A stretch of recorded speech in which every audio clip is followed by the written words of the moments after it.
صد احترام معزز و محترم سامعین کرام، قرآن کریم کی سورۃ الزمر کی آیت نمبر 3 کا کچھ حصہ میں نے تلاوت کیا ہے۔ اس میں اللہ تعالیٰ نے اخلاص نیت کی اہمیت کو بیان فرمایا۔ فرمایا الا للہ الدین الخالص، خبردار اللہ کے لیے دین کو خالص رکھنا۔ اب خالص رکھنے کا مطلب یہ کہ نیت کو خالص رکھے، کوئی عمل کرے، کوئی عبادت کرے، کوئی سخاوت کرے، کوئی ریاضت کرے، کوئی محنت کرے، کوئی مشقت کرے، کوئی مجاہدہ کرے، تو اس میں نیت فقط اللہ کی رضا کی حصول کی ہو، دکھاوا نہ ہو، ریاکاری نہ ہو، تعریف کی خواہش نہ ہو، بلکہ فقط یہ نیت پیش نظر ہو کہ اللہ راضی ہو جائے، وہ خوش ہو جائے۔ اگر اس سے ہٹ کر نیت ہوگی تو اس عمل کا کوئی ثواب حاصل نہیں ہوگا۔ اسی لیے یہ حدیث پاک اکثر بیان کی جاتی ہے، انما الاعمال بالنیات، اعمال کا دار و مدار نیت پر ہے، یعنی جیسی نیت ہوگی ویسی ہی مراد ملے گی۔ اگر کوئی اچھا عمل کرتا ہے لیکن اس کی نیت اچھی نہیں ہے، مثال کے طور پہ نماز پڑھتا ہے اور یہ چاہتا ہے کہ لوگ اس کی تعریف کریں کہ بڑی اچھی نماز پڑھتا ہے، یہ بڑی کثرت سے نوافل پڑھتا ہے، یہ دل میں نیت ہوگی تو اس کو عمل کا فائدہ نہیں ہوگا، بلکہ الٹا عتاب ہوگا، ڈانٹا جائے گا کہ اللہ کے لیے عمل کیوں نہیں کیا۔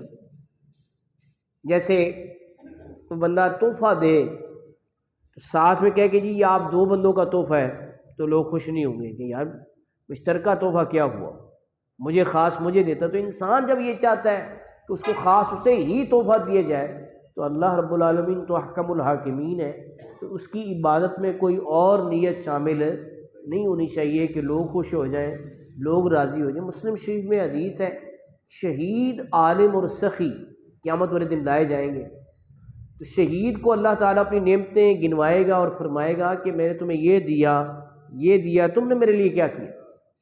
تو عرض کرے گا یا اللہ میں نے تیرے لیے اپنی جان قربان کر دی ہے۔ تو حکم ہوگا نہیں، تو نے اس لیے جان قربان کی تھی کہ لوگ تمہیں بہادر کہہ کر پکاریں، تو سو تمہیں بہادر کہہ لیا گیا ہے، اب آخرت میں تمہارے لیے کوئی حصہ نہیں ہے، اور اسے دوزخ کا حکم ہو جائے گا۔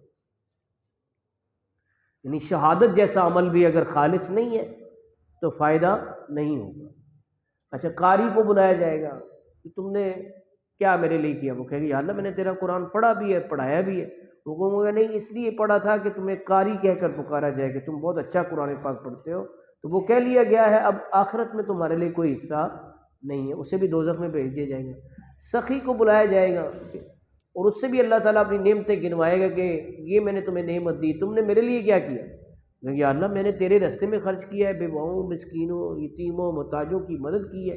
اللہ پاک فرمائے گا میرے لیے نہیں کی، بلکہ تمہارا مقصد تھا کہ لوگ تمہیں سخی کہہ کے پکاریں، تو سخی تمہیں کہہ لیا گیا ہے، اب آخرت میں تمہارا کوئی حصہ نہیں ہے، تو اسے دوزخ میں ڈال دیا جائے گا۔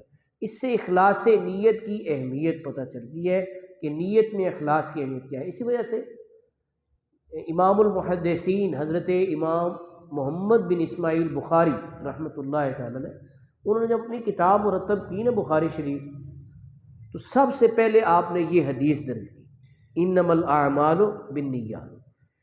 تو اس پر کافی محدثین نے شرح لکھتے ہوئے بحث کی ہے کہ انہوں نے یہ سب سے پہلے یہ حدیث درج کیوں کی۔ کہتے ہیں یہ بتانا چاہتے ہیں کہ میں یہ کتاب لکھتے ہوئے یہ نیت نہیں کر رہا کہ لوگ مجھے مصنف کہہ کے پکاریں، محدث کہہ کے پکاریں، محقق کہہ کے پکاریں، بلکہ میں اپنی نیت کو خالص کر رہا ہوں کہ میں رسول پاک صلی اللہ علیہ وسلم کی احادیث جمع کر رہا ہوں۔ یہی وجہ ہے کہ آپ دیکھیں کہ حدیث کی بہت سی کتابیں ہیں، لیکن ممکن ہے اسی اخلاص نیت کا ثمر امام بخاری کو ملا کہ آج 1200 سال بعد بھی پڑھی جا رہی ہے، پڑھائی جا رہی ہے۔ حالانکہ حدیث کی کتاب تو 350 سے اوپر ہے، حدیث کی کتابیں جن کے نام ہی نہیں کئیوں کو پتہ ہوں گے، لیکن بخاری کو کیوں بھی رتبہ ملا ہے؟ تو کہا گیا ہے کہ اور بہت ساری خوبیاں ہیں جن کی وجہ سے یہ رتبہ ملا ہے، لیکن ایک یہ بھی ہے کہ انہوں نے سب سے پہلے یہ حدیث درج کر کے اعلان کیا کہ میری نیت صرف اللہ کی رضا کے لیے۔ یوں ہی وہ یہ چاہتے ہیں کہ جو بھی یہ کتاب پڑھے وہ سب سے پہلے اپنی نیت کو خالص کر لے، کہ پڑھنے سے یہ نیت نہ کرے کہ میں بہت بڑا عالم بن جاؤں گا اور میری شہرت ہوگی، میری تعریف ہوگی۔ فرمایا نہیں، پڑھو تو اس لیے پڑھو کہ رسول پاک صلی اللہ علیہ وآلہ وسلم کے ارشادات پڑھ رہا ہوں، ان کے فرمان پڑھ رہا ہوں، اور اس سے اپنے آخرت کو، اپنی قبر کو، اپنی زندگی کو سنوار رہا ہوں۔ یہ نیت رکھنی چاہیے۔